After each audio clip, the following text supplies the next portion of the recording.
5 seconds. Start. Mr. Chairman Sir, it has not been possible for me to understand the significance of this resolution. The idea of the leader of the opposition seems to be that with reference to what is happening in Parliament, we should also take necessary steps here. If he looks into the number of corporations that we have here and also the boards, I am sure that he will come to the conclusion that such a committee is not necessary. As far as corporations are concerned, we have not only one corporation now and it has got a very limited activity. I do not think that a stage has arrived where matters have gone out of control. We have constituted some boards. The idea is that they should function as autonomous bodies to a certain extent so that they may not be affected by rules and regulations which apply to administrative departments of government. They will have to be run as commercial undertakings. We must put proper persons there. That is the important thing. Once we appoint a person, we must trust him, and if he goes wrong, we will have to take action against him. Parliaments and legislatures have a feeling that when we pass an act saying that there should be statutory corporations, they should be allowed to function in an autonomous manner. But once a corporation is formed, we always try to interfere in its working. We have commercial undertakings for the purpose of producing results. So, we have to review their working on the basis of the results produced at the end of the year.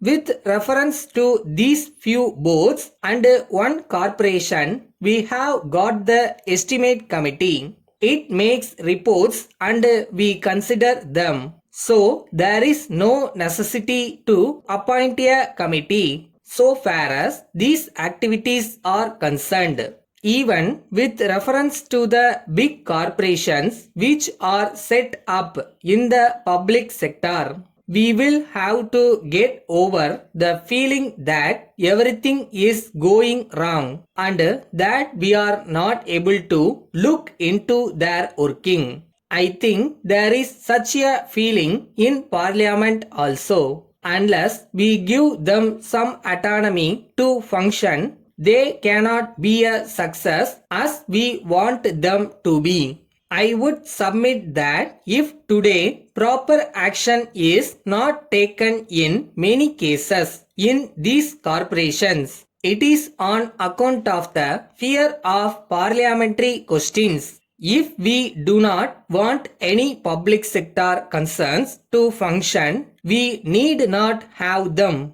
But if we want to have them, then it is necessary that we must allow them to function freely. If these corporations are to function successfully as commercial corporations, then it is better that the legislature does not interfere in their working. If anything goes wrong, it will be possible for us to take action. That is my point of view, having known the functioning of these public corporations. In view of what I have said, I request the honorable member to withdraw the resolution. Letter dated 4th December 1980 from Gopu and Company Limited, Madras to Messrs. Hari and Company Limited, Madurai.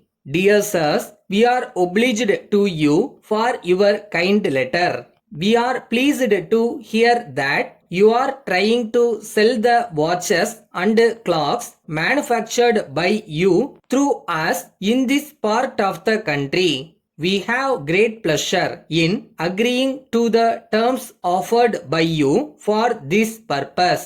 At the same time, we assure you that we will do our best in the matter and that we will be able to satisfy you. In this connection, you will be glad to know that we have been selling similar goods of various manufacturers during the last several years. You will be glad to know that we have always done the business very satisfactorily. It will be a great pleasure for you to know that we have a repair section also. On account of this, if there are any complaints, they will be dealt with promptly and the necessary repairs carried out at once. This is a matter which will promote your interest. We hope to hear from you further in the matter as early as possible. Yours faithfully.